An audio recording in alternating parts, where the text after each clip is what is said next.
Bonjour, Monsieur Massongo, j'espère que vous allez bien. Alors, je suis l'officier Yann Cooper, officier de demande d'asile. Alors, c'est moi qui vais conduire à terme cette interview. Nous sommes à la deuxième partie. Et je tenais à vous rappeler que, premièrement, l'interview est enregistrée. Deuxièmement, tout ce que vous allez dire ici restera dans cette salle et gardé top secret. Nous n'appellerons jamais votre pays d'origine pour vérifier une quelconque information. Donc je tenais à vous rassurer. La seule chose que nous allons faire, c'est d'exploiter les lettres de toutes les personnes qui vont essayer de vous aider, qui vont écrire pour vous. Nous allons les exploiter. Mais nous n'appellerons jamais votre pays pour quoi que ce soit. Déjà, je tenais à vous le rappeler. Ils ne sauront même pas que vous avez demandé l'asile. OK? Donc, calmez-vous et prenez votre temps pour nous expliquer la suite des événements. Alors, avant que je ne commence, je vais d'abord vous mettre sous serment. Levez votre main droite. Alors, jurez de dire la vérité, toute la vérité et rien que la vérité. Je le jure. Très bien.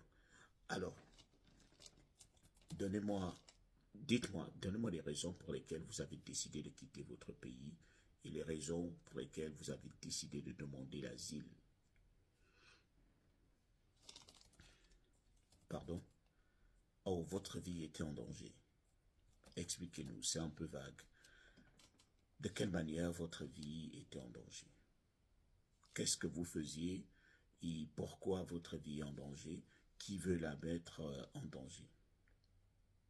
Vous êtes un acteur politique. Donc, qu'est-ce qu'on doit comprendre?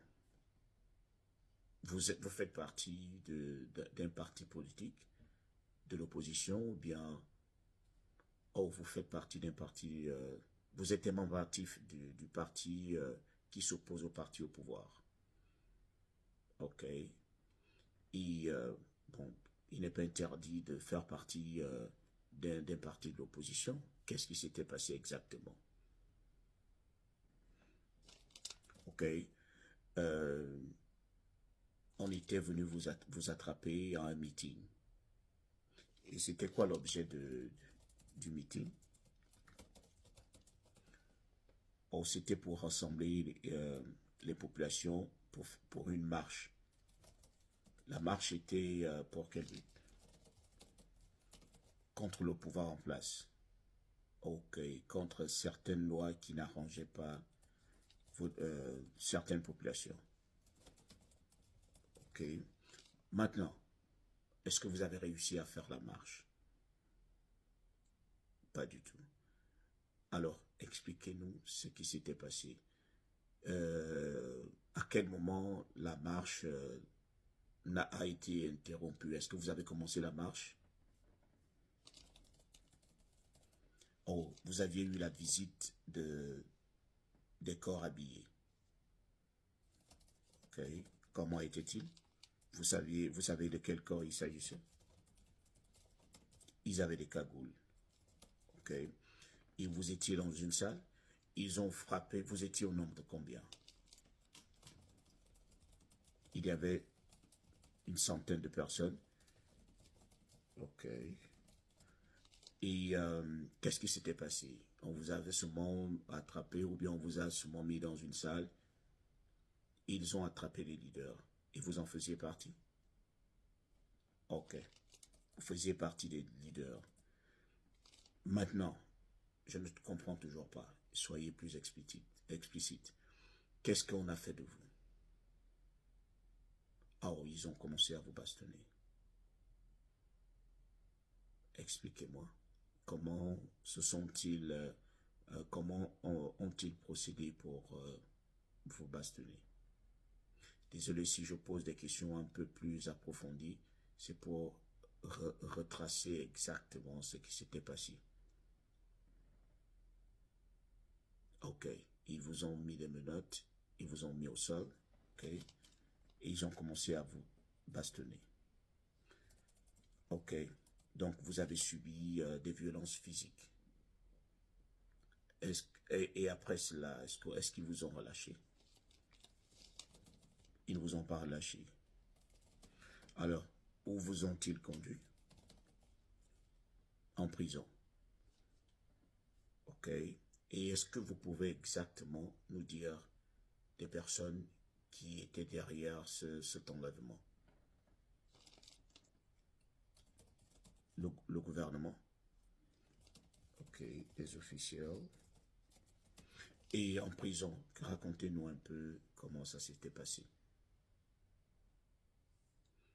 Monsieur, je sais que vous gardez le silence. Je sais que ça vous fait mal, mais prenez votre temps, respirez d'abord.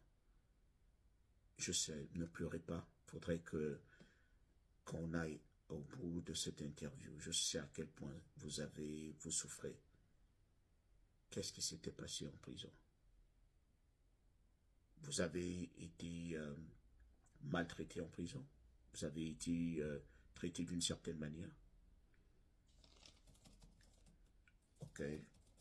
Et vous avez enfermé dans une salle, au sous-sol. Comment était la salle? Vous aviez de l'eau? Rien du tout. Pas d'eau. Et vous êtes resté là-bas combien de temps? 6 jours. Vous n'aviez pas d'eau pendant 6 jours?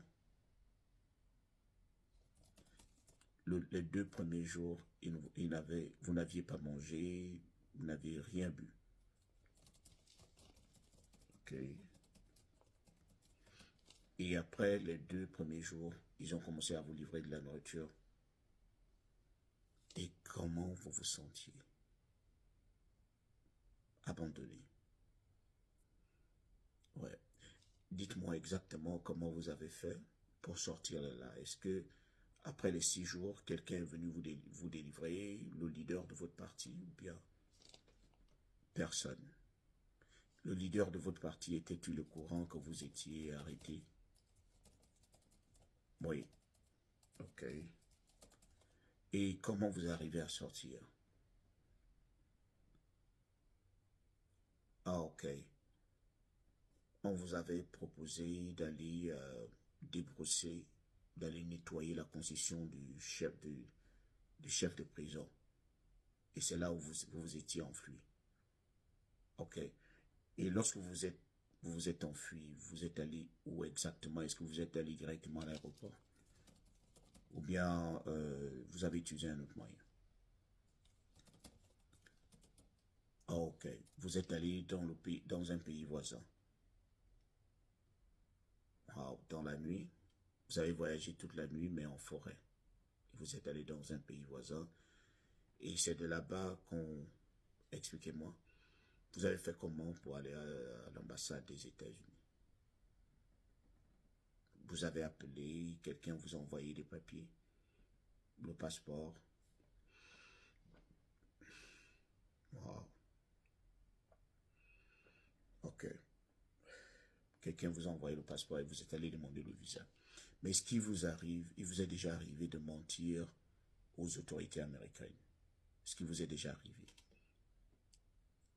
Or, vous reconnaissez avoir déjà menti aux autorités américaines. Et c'était quoi le mensonge? Or, que vous alliez revenir. Oui.